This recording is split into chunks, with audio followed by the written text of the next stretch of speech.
જય સિયારામ। હું છું પરેશ રબારી। આપ સૌ મિત્રોનું હાર્દિક સ્વાગત છે મારી યુટ્યુબ ચેનલ વિશેષ વિથ પરેશમાં। મિત્રો, આ શિવરાત્રીનો મેળો ચાલી રહ્યો છે।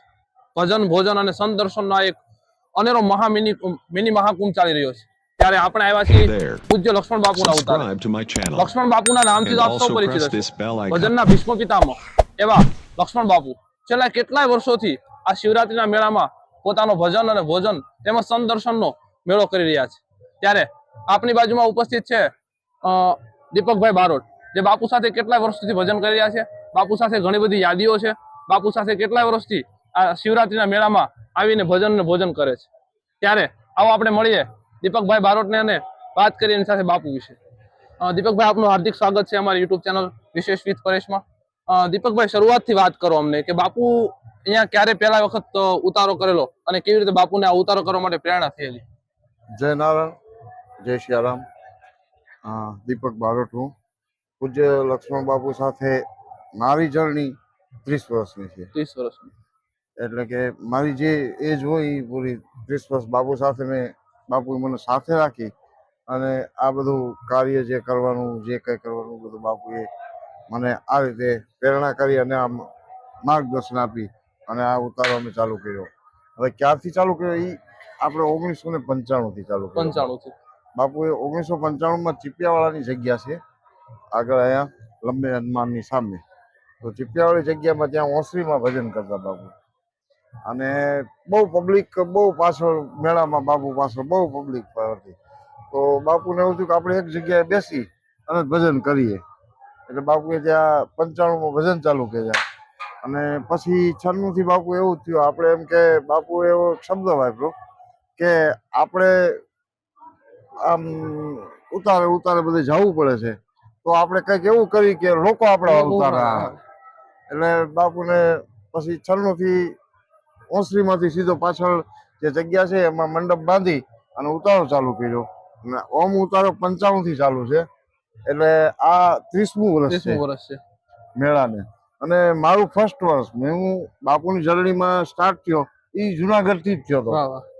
એટલે આ મારે 30મું મેળો છે અને બાપુનો ઉતારાનું 30મું વર્ષ છે। અને બાપુને બસ એક જ તે કે ભજન કરવું અને ભોજન કરાવવું। એટલે એ ધ્યેય અને એ લક્ષ્યથી કોરોનામાં સાહેબ પ્રશાસને મંજૂરી ન આપી, બધું થયું, તો કે આપણે એમને ભજન કરશું, ખાલી હાર્મોનિયમ અને પેટી તબલા, બરાબર, આપણે સાઉન્ડ નહીં રાખીએ। પછી પ્રશાસને કીધું કે વાંધો નહીં, તમે ભજન કરો। અને બાપુએ કોરોનામાં 53 મેળા કર્યા છે। બાપુએ 53 મેળા કર્યા, 53માં એકેય મેળો બાપુનો ખંડિત નથી થયો, બરાબર। કોરોના સમય હતો ત્યારે ગિરનારની અંદર ક્યાંય ઉતારો નહોતો ચાલુ, બાપુએ ઉતારો ચાલુ રાખ્યો। એટલે ગિરનારની દયાથી એમની ઈચ્છા એવી હતી કે થાય એટલા મેળા મારે કરવા છે, મારે ઉતારાના, અને અમારો એવો પ્રયત્ન છે કે બને ત્યાં સુધી ચાલુ રાખવું છે। બાપુની ખોટ તો અમારે છે જ તે, પણ એમનો જે ધ્યેય હતો કે મારે આ કાર્ય બંધ નથી કરવું, તો એ અમે એને આશીર્વાદથી અને જે એમનો ચાહક વર્ગ, જે એમના ગ્રુપ સર્કલ છે એ બધાનો પણ અમને ખૂબ સહકાર છે કે તમે ચાલુ રાખો, અમે બેઠા છીએ। ખવડાવવાવાળા તો છે, આપવાવાળા છે, ખવડાવવાળા નથી ને બેસવાવાળા નથી। બરાબર, અહીંયા આવીને બેસે કોણ? તો હરેક આર્ટિસ્ટ આવે છે। આજે બાપુને ગયા બીજું વર્ષ થયું, 2 દિવસ આ મેળાના થઈ ગયા, પણ તમામ આર્ટિસ્ટ આવ્યા છે અને હજી બધા આવે છે અને ફોનમાં આવે છે કે અમે આજે આવી છીએ। રસ્તામાં હમણાં કીર્તિભાઈ મળ્યા તો મને કે હું રાત્રે આવું છું, આવી રીતે તેજદાનભાઈ મળ્યા એ કે રાત્રે આવું છું। આવી રીતે બધા આર્ટિસ્ટનો બધાનો સહકાર છે અને બધાના સહકારથી આ કાર્ય ચાલુ રાખ્યું છે અને બને ત્યાં સુધી ચાલુ રાખવું। આપણે ઘણી બધી વખત છે દીપકભાઈ બારોટ ને બાપુની બાજુમાં જોતા હોઈએ છીએ, તો ઘણા બધા લોકોનો પ્રશ્ન થાય કે દીપક બારોટ અને લક્ષ્મણ બારોટ એમને શું સંબંધ હશે? તો અત્યારે અમને જણાવો કે લક્ષ્મણ બાપુ બારોટ અને આપનો એ જે સંબંધ છે। સંબંધ તો અમે બે ભાઈઓ જ છીએ। હું એમના કાકાનો દીકરો છું, મારે મોટા બાપાના દીકરા થાય, એટલે અમે ભાઈ જ છીએ। અને બચપનથી મને એના સાથે વધારે લગાવ હતો, એટલે ટૂંકમાં મને હું આવડો, મારો દીકરો એવડો હતો ને નાનો 15 વર્ષનો ત્યારથી મને હાચવેલો છે. વાહ વાહ વાહ. વાત આગળ કરીએ કે અનક્ષેત્રનો જે મહિમા છે, બાપુ કહેતા હશે કે ભજન કરાવો અને ભોજન કરાવો. હા. તો અનક્ષેત્રનો મહિમા તમારી સમજણ પ્રમાણે શું થતો હશે કે ભાઈ જમાડ લોકો અહીં આવશે અને ભજન કરાવવા છે? જો આમાં અનક્ષેત્રનો મહિમા એવો છે કે તમે જોશો, તમે આપણું અનક્ષેત્ર ચાલુ છે તો તમે જોશો ને તો એમાં કરોડોપતિ લાખોપતિ લોકો પણ અનક્ષેત્રની થાળી લઈને ઊભા ઉભા હોય. હોય છે. શું કરવા? નકર એ લોકો તો હોટલમાં સારી જગ્યાએ જમી શકે, ગમે એટલા ખર્ચો કરી શકે એમ છે. પણ ગિરનારની ભૂમિમાં જે નોમથી તેરસ મહાવદ નોમથી તેરસનો જે ગિરનારીનો મેળો છે, એ મેળાની અંદર એક અનક્ષેત્રનો ટુકડો લેવો, આ મહિમા છે ગિરનારી મેળાનો. કે સંત દર્શન થાય અને એ સંત દર્શનની હારે આ ગિરનારીની પ્રસાદી છે.